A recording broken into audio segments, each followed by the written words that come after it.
jika bicara mengenai efisiensi anggaran, justru yang kami nilai di sini ada kejanggalan. Jika efisiensi itu benar-benar menjadi tujuan, kita lihat di sini ada sebuah paradoks. Pemerintah terus berusaha untuk menggendutkan kabinetnya, memperbesar tubuhnya. Tapi rakyat yang kemudian harus dikorbankan, kesejahteraan sosial harus dikorbankan. Salah satunya kemarin kita bicara mengenai pendidikan. Kalau Presiden Prabowo takut untuk memberi kartu merah kepada menteri-menteri, wakil menteri, staf khusus yang bermasalah, kami memberikan kartu merah duluan.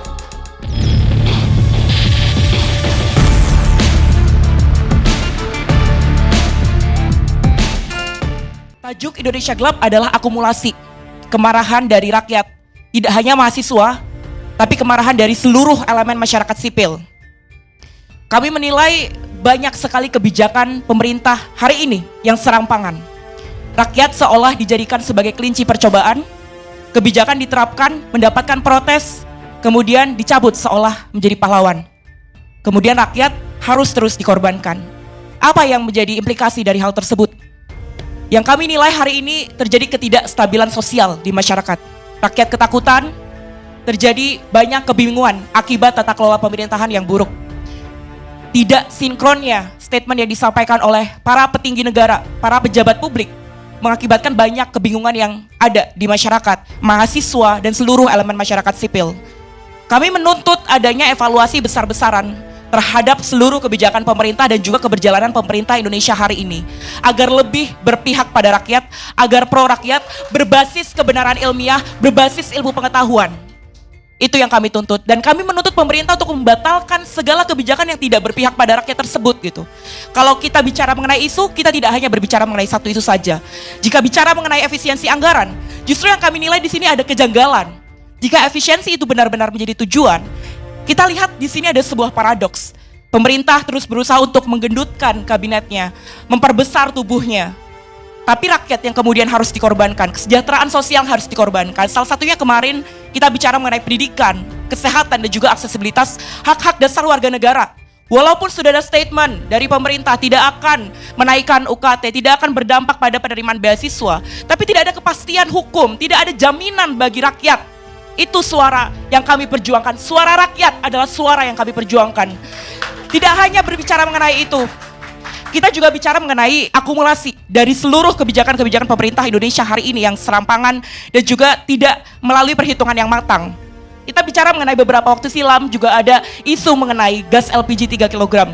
Apakah rakyat harus dikorbankan terlebih dahulu di testing kebijakan, baru kemudian dibatalkan? Tata kelola pemerintahan yang seperti itu yang harus kami kritisi, yang harus dievaluasi ke depan. Kita bicara mengenai isu pemberian konsesi tambang yang tergesa-gesa, yang mencederai Tridharma perguruan tinggi. Hal itu yang kami kawal. Jadi bentuk aksi demonstrasi kemarin yang bertajuk Indonesia Gelap adalah amarah, wujud kemarahan dari seluruh elemen masyarakat. Tidak hanya dari mahasiswa, kami bergerak bersama dengan seluruh elemen masyarakat sipil untuk memperjuangkan hak rakyat agar kebijakan pemerintah ke depan adalah kebijakan yang berpihak kepada masyarakat, seluruh lapisan masyarakat, tidak hanya tersegmen, tapi seluruh lapisan masyarakat Indonesia. Tegas sekali ya. Tegas. Menganggap mungkin 100 hari itu bisa disulap jadi. Semua itu kan perlu proses Bang Karni. Jadi tidak, ini bukan pemerintah, itu bukan tukang sulap Bang Dedi, tetapi itu perlu proses dan ini 100 hari kita lihat nanti kalau menuntut pemerintah. Saya khawatirnya Bang Idrus yang berpikir sulap menyulap itu justru pemerintah. Karena terlalu banyak kebijakan dibuat dalam waktu pendek. Justru kalau kita hitung-hitung nih. Tuntutan anak-anak ini 13 Bang. Betul. 13 yang diminta dievaluasi dalam kebijakan yang dihasilkan dalam 100 hari. Ya, bahkan, jadi yang mimpi itu bukan rakyat, yang mimpinya pemerintah. Kita, bahkan kalau dari Partai Golkar itu mari kita evaluasi seluruh perjalanan reformasi ini Pak Mas Dedi. Jadi bukan hanya sekadar 100 hari, tapi perjalanan reformasi. No. Kan abang tadi kan seolah-olah anak-anak ini kan. Bukan, tadi kan abang seolah-olah bahwa mereka ini berharap pemerintah itu kayak Nabi Musa, semua jadi dalam semalam. Saya justru yang terjadi kebalikannya. Bukan ini, saya menghargai. Justru bagi kita, ini saya katakan sebagai mantan ketua pemuda masjid, biasa diajari berpikir positif, maka apa yang dilakukan oleh adik-adik mahasiswa ini kita hargai. Gitu loh. Jadi ada mengatakan kenapa Indonesia gelap. Kita menghargai Indonesia gelap berarti ingin supaya pemerintah ini lebih sensitif lagi, lebih memperhatikan. Ya meskipun kata-kata gelap itu sebenarnya ya tidak gelap lah, masih cerah lah Mas Dedi. Gitu loh. Jadi kita Nanti mereka jelaskan lah kenapa pilih Indonesia gelap. makanya. Enggak, gantian dong Bang. Lu juga masa ngomong terus.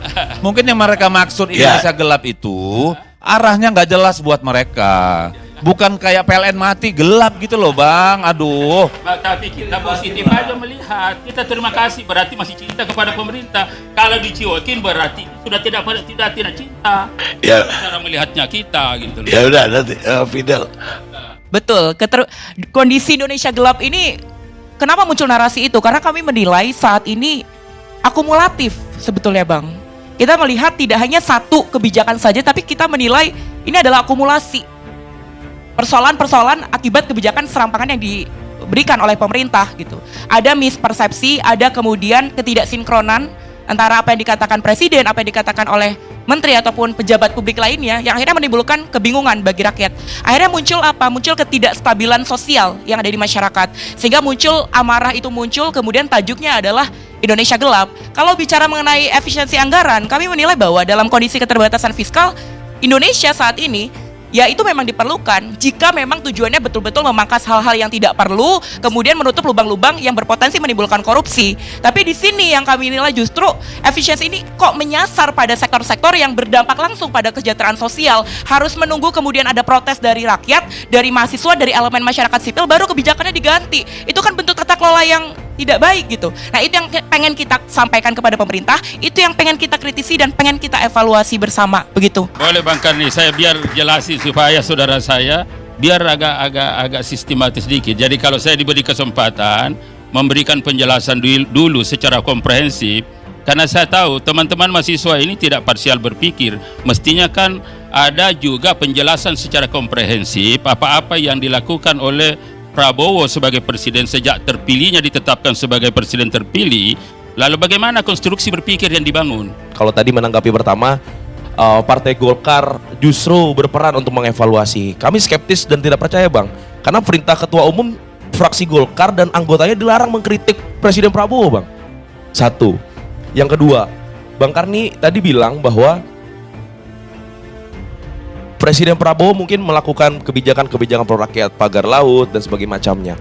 Kami sepakat, tapi nanggung Bang, nanggung. Pagar laut hilang sekarang, mending sekalian hajar habis. Siapa yang memberi sertifikat, siapa yang memberi izin, adili, penjarakan. Siapa yang kemudian membuat izin-izin ilegal, membuka peluang-peluang yang kemudian di luar peraturan perundang-undang, yang menabrak konstitusi, dihajar habis. Contoh, 3-4 jam yang lalu Menteri Dikti Ristek dicabut. Respon kami satu, respon dicopot. Respon kami sederhana Bang. Ibarat analogi permainan sepak bola, yang melakukan pelanggaran ini banyak Bang, yang tukang tackle-nya ini banyak, tapi yang dikasih kartu merah cuma satu. Entah Presiden Prabowo nggak berani ngasih kartu merah untuk out ini pemain-pemain yang suka tackle karena dia adalah petinggi di partai politik, entah punya kebackingan yang lebih kuat, kan tebang pilih jadinya gitu ya kan. Makanya kami pengen ngasih satu simbol Bang.